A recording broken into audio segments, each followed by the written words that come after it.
Welcome to The Issue Is. I'm Elex Michaelson. This week, former Governor Arnold Schwarzenegger.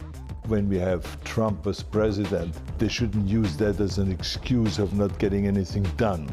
He weighs in on the environment, the wildfires, and his son's role in White Lotus.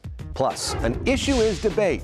Brian Tyler Cohen on the left, Tomi Lahren on the right, two of the most followed commentators in the world exclusively together with us. Plus, you literally brought together Rick Caruso and Karen Bass. Another Issue Is exclusive. Lakers coach JJ Redick and Rick Caruso on their efforts to work with LA Mayor Karen Bass to rebuild Pacific Palisades. The Issue Is starts right now. Broadcasting across California, you're watching The Issue Is. Thanks so much for being with us. Former Governor Arnold Schwarzenegger is one of our favorite and most frequent guests here. But we haven't spoken with him since California's historic wildfires and his son's star turn on the White Lotus. This week, we caught up with him at my alma mater, the USC Annenberg School. He had just spoken on stage with the dean there, Willow Bay, as they kicked off the first ever Planet Media Summit, talking about climate issues. This country and the world is at a bit of an inflection point in terms of the environmental movement, with the current president with a very different take than the previous president. Where do you see things right now? 70% or so of environmental issues are kind of solved on a local level. Mm-hmm. So that doesn't have much to do with the federal government. So I want to make sure that people understand that when we have Trump as president, that they shouldn't use that as an excuse of not getting anything done, because it's a cheap excuse. Mm-hmm. Because we've had a very similar situation when I was governor, and during the Bush administration, we had a lot of obstacles. We wanted to get a waiver to regulate our own air in California. Mm-hmm. And the Bush administration said, look, we have to do some studies, which we knew would take years. Mm-hmm. And so we just basically sued them. And so we were very successful. We took it all the way to the Supreme Court and we won. And the Supreme Court said, yeah, we can regulate our own air.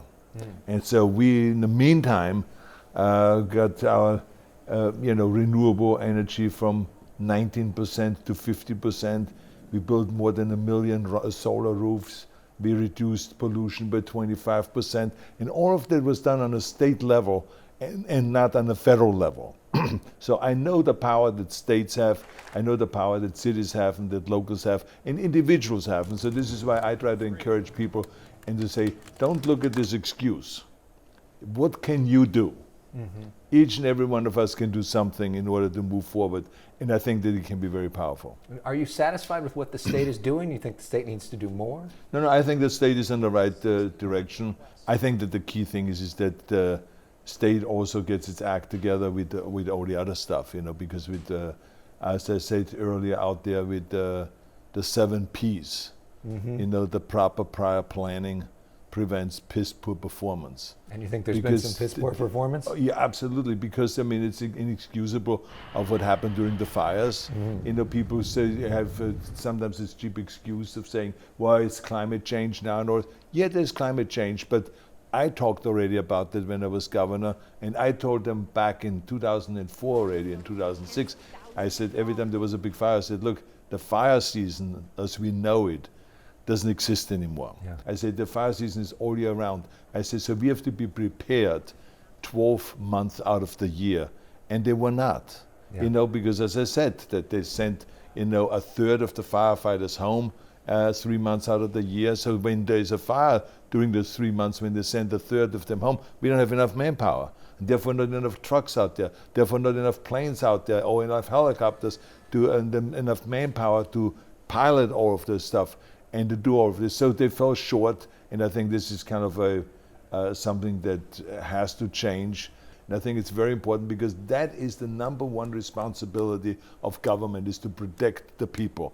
And we have seen it with the campfire where they screwed up and they were not prepared for that. So we will think that they learn, but they haven't. Because we also know the majority of fires started with falling power lines. So if I know that, you will immediately bury the power lines. On the ground. But you know how slow they are? I mean, you should check that out one time. It is ridiculous. Right. It makes me believe that the government today public safety is not anymore the most important thing. It's more important to them to make the bureaucracy grow by 20% in the last 10 years, or to make the what we spent on this bureaucracy 40% increase. I mean, those are the kind of things where the money goes, rather than really buying more fixed-wing airplanes and more helicopters, more fire trucks, and support those firefighters that are risking their lives. Yeah. That's what we really need to do, rather than take funds away from the firefighters. So who failed to prepare? Is the mayor, the governor, I think the it's like, fire chief? it's like, you can go down the line. I hope that someone is looking at that today, but I can tell you one thing, that overall, the leadership from the top to the bottom, somewhere the people failed. Yeah. Let's have some fun for a moment. Yeah. The White Lotus, Yeah. biggest cultural phenomenon, your son, right at the heart of it. What'd you think of the finale? I just think that my son has done such an extraordinary job. I mean, you have to imagine to step into something that gets that much exposure, Right. the pressure that is on you, and he pulled it off. We are tested all the time, but if you fail those tests, you have to kind of start all over again. And he didn't. He did an extraordinary job. His acting was unbelievable. I told him every time I saw a segment, I called him, I said, I didn't even recognize you sometimes. It was like for a father to see a whole other side of you coming out. I said, it's really amazing. And then when I saw the last episode, I mean, his acting was so superior and everything. And I have to also say that about the other actors, because I think every one of the actors in White Lotus was fantastic. Yeah.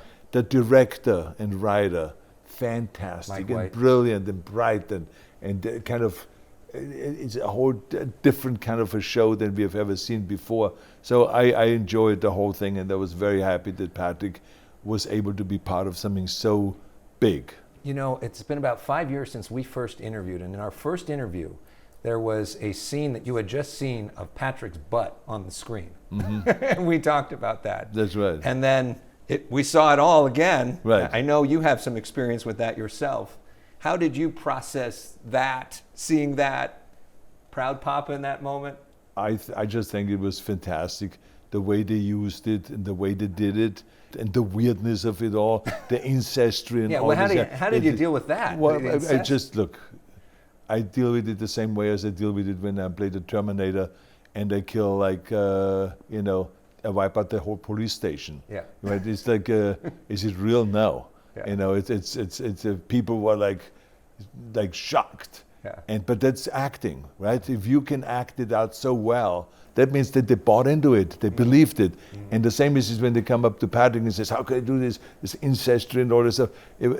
They bought into it. Yeah. They thought it was real. And that's the greatest compliment that you can get in acting. So I think it was fantastic. The reviews and the critics, the way they wrote about his performance was fantastic.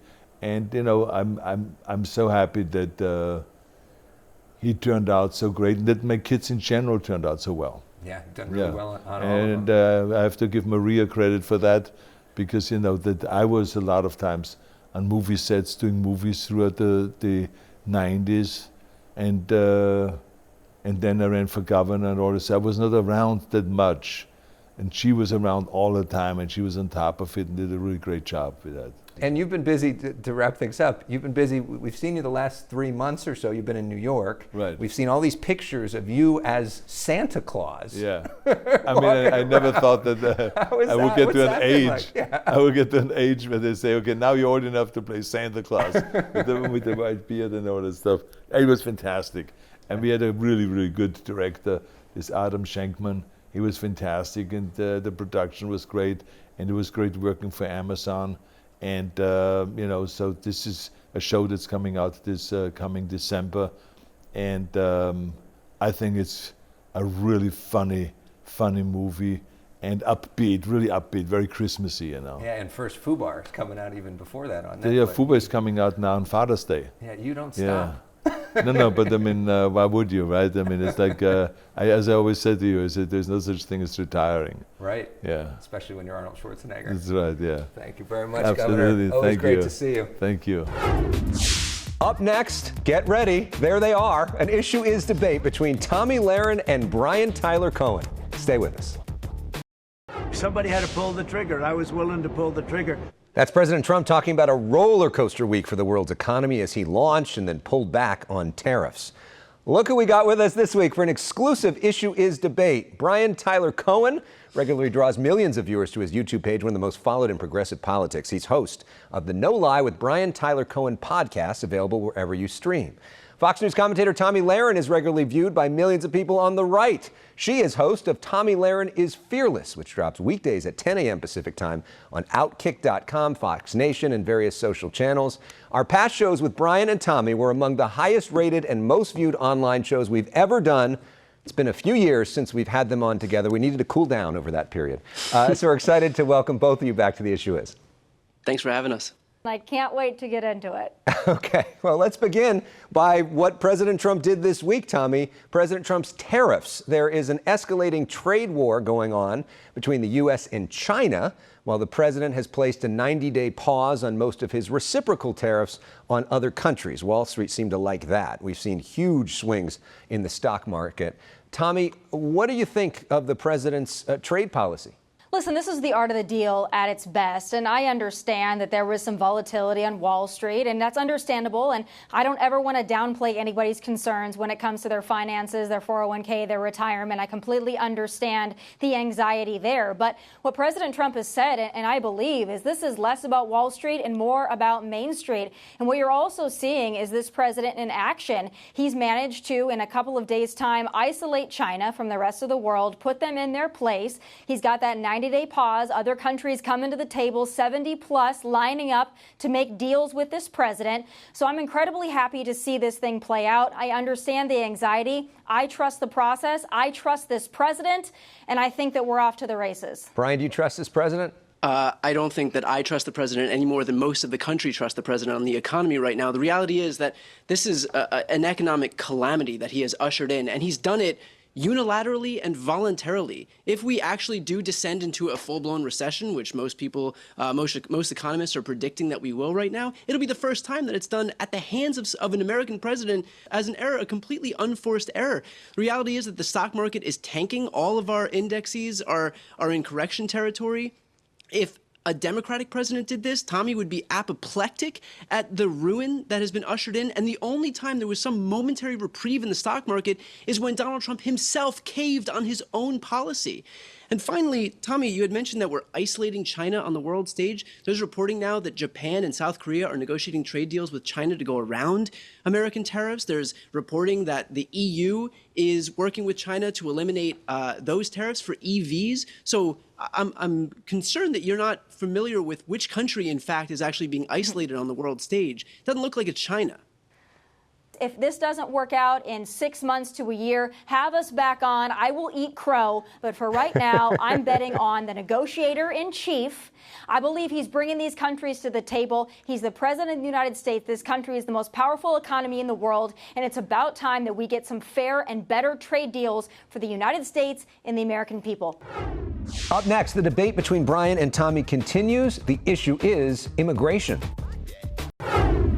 We're talking with Tomi Lahren on the right, Brian Tyler Cohen on the left. Let's talk about immigration now. We have seen a massive drop-off in illegal border crossings after President Trump has really cracked down in immigration. Biggest changes probably of anything he's done from the Biden administration. There are also a series of lawsuits, though, claiming that the administration is rushing to deport people who legally have a right to be here. The administration admitting, at least in one instance, they did make a mistake. Tomi, this is your issue. What do you make of President Trump's approach to immigration? And what do you say to critics who feel like he's rushing it and some people are getting caught up in the middle who shouldn't? Well, listen, if you are an illegal alien, you have no legal right to be in this country, so you're not getting caught up in anything. I would just say that. President Biden said it couldn't be done. He said you cannot secure the border without the bipartisan border bill. Well, I guess that was a lie, just like everything else they fed to us during those 4 years where we essentially had a vegetable in office. It can be done. President Trump has managed to do it in less than 3 months. When you had border crossings, thousands a day, and now you're down to about a handful of gotaways, if that, I think this is an incredible success success. Not only are we deporting criminal illegal aliens, we're keeping people from coming into this country illegally so we don't have to deal with the problem of deporting criminal illegal aliens. The country that voted for this are quite happy with what's going on. Brian, what's wrong with that? It's interesting that you say nobody's getting caught up, because Abrego Garcia was caught up by getting sent to a foreign gulag in El Salvador when the Trump administration itself conceded that it was an administrative error. And so the Supreme Court, this 6-3 conservative Supreme Court, and a court that is so extreme, we've never seen a court this far right in our lifetimes, ruled 9-0 unanimously that he had to be sent back. So to claim that no one is getting caught up in this system when that is exactly what's happening and it's being litigated at the highest levels of the judiciary is pretty bad faith here. Tomi? It was an administrative error talking about the flight itself, okay? I understand that there is due process, but I think you understand, Brian Tyler Cohen, that there is a different set of rules for due process for people who have no legal right to be in this country, and especially when your own county has said that you are gang affiliated. That wasn't President Trump that said it. That was the Prince George County that said that this was a gang affiliated person. So if you're going to talk about people getting swept up, at least have your facts correct. This irritates me to no end. Brian, but to the bigger point of all of this, despite some of these cases, is there value in what the president is doing? I mean, we have seen these border crossings go way, way down. I'll certainly concede that Joe Biden could have done more and should have done more to take control of what was happening at the border. And in fact, his unwillingness to do that is largely what created the political environment for Trump to be able to exploit a lot of the pain that Americans were feeling as it relates to immigration. But that's still no excuse for Donald Trump to engage in this lawless deportation effort for people who haven't had due process to the point where the courts had to step in. I know that you're trying to make some weird distinction between due process rights for people who are Americans or legal residents, as was the case with Abrego Garcia. But the Constitution says that if you are here, you are entitled to due process. And that is not what these people are getting. If you believe in what you're saying, which presumably the Trump administration does, they should have no problem proving this stuff in court. Tomi? If Democrats really want to die on the hill of bringing back plane loads of criminal, illegal alien gang members... But you haven't proven that they're criminals. Please, that's the problem. Be my guest. Honestly, look, I will be the first one to say if there is a criminal, if there's a gang member in this country, someone who has committed any crime, big or small, get him out. Sure, I'll absolutely concede that. We don't need criminals in this country. But if you're talking about somebody who you don't know because you haven't afforded them due process, then you can't just make that claim. President Trump is not only securing our border, but he is deporting criminal, illegal aliens. And if Democrats want to stand in the way of that and they want to tell their constituents, hey, vote for us in the midterms, vote for us in 2028, we'll make sure that the criminal aliens come back. Far be it from me to stand in your way. Continue that message. Best of luck with it. All right. And if Republicans want to run on, hey, we can disappear you with no due process, far be it for me to stand in your way. If Republicans want to turn the United States into Russia, where we disappear political opponents with zero due process, sending them to foreign gulags somewhere, if that's really what you're running on behind the banner of the Party of Law and Order, be my guest. Really appreciate both of you having a civil discussion here. I think we need more of that, and it's something that everybody else can look to in our divided times. It's important that we talk to each other. So thank you both for coming on. Appreciate it. Thanks, guys. Thanks so much. Up next, speaking of bringing people together, look at this. Rick Caruso and Karen Bass. JJ Redick made this happen. We talk to him next. You can see Brian and Tomi debate Elon Musk at youtube.com/Elex Michaelson. Good seeing you. Good to see you. LA Mayor Karen Bass and Rick Caruso coming together this week for the first time since LA's wildfire. You see him right there. Lakers coach JJ Redick organized the press conference to help rebuild the rec center in the Palisades his kids used to play at. Rick, what is the big message from today that you want people to take away? Palisades Park is on its way back. I mean, my goal is, and I know JJ is the same way, we're going to get this built quickly. I want to see it under construction within a year. Yeah. And that also means Palisades is back. And but for JJ and his wife Chelsea, this thing would not have gotten off the ground as quickly as it did. Good seeing you. Good to see you. I mean, you literally brought together Rick Caruso and Karen Bass. You're the person who could do it. What is this He's moment? on his way to Russia now. Yeah, exactly. We're going to do right? Ukraine, Israel. I mean, what does this moment mean to you? it's an important step in the right direction. I think Mayor Bass used the word healing, and I think for anyone who has lost anything, and obviously my family lost our home, we lost all our belongings, we want to heal, but I think it's important to heal together, and I think it's important to come together. And what this park represents for this community, what this rec center represents for this community, and frankly what it represents for my family is so meaningful. And this will be, once again, the community hub. We saw you out with the kids from this community as well. Pound it through like that. And how that's driving you despite everything else that's going on in your life. Yeah, and again, it's one thing, the personal loss, but it's also the loss of community and what this place represents to so many people. Jasmine, who runs our rec center, texted me the night of the fires and said, you know, the main gym was on fire, and it was a devastating moment, to be honest with you. It was day one when we decided to move here. It was because of this rec center, and you know, as we look forward to what this place will eventually be, we are asking everyone, not just people from the Palisades, if they want to help, if they feel compelled to give, like we feel compelled, please do so, and you can do that at lastrongsports.org or text LA Strong to 707077. And for you, it's the first time we've seen you with Mayor Bass. Right. Talk about that decision and sort of the symbolism of this moment, too. That decision's simple because this is bigger than politics. And so whether or not Mayor Bass and I have differences, we need to come together to rebuild our communities. We need to come together to do the right things. Does this mean you're running for governor, not mayor? I think Mike Murphy had it right. I think I want to be a news anchor. Okay. Great to see you. So clearly he was watching The Issue Is a few weeks ago when this happened. At the end of the day, which do you think he does? He's always wanted to anchor a public affairs. He's taking my job. That's what we're doing. You get to be governor. We're work something out. Mike Murphy, his friend and consultant. I don't know if Caruso could handle the pay cut. You can listen to that show and all of our shows in podcast form. Just search for The Issue Is wherever you stream. Thanks for watching this week. We'll see you next time for more of The Issue Is.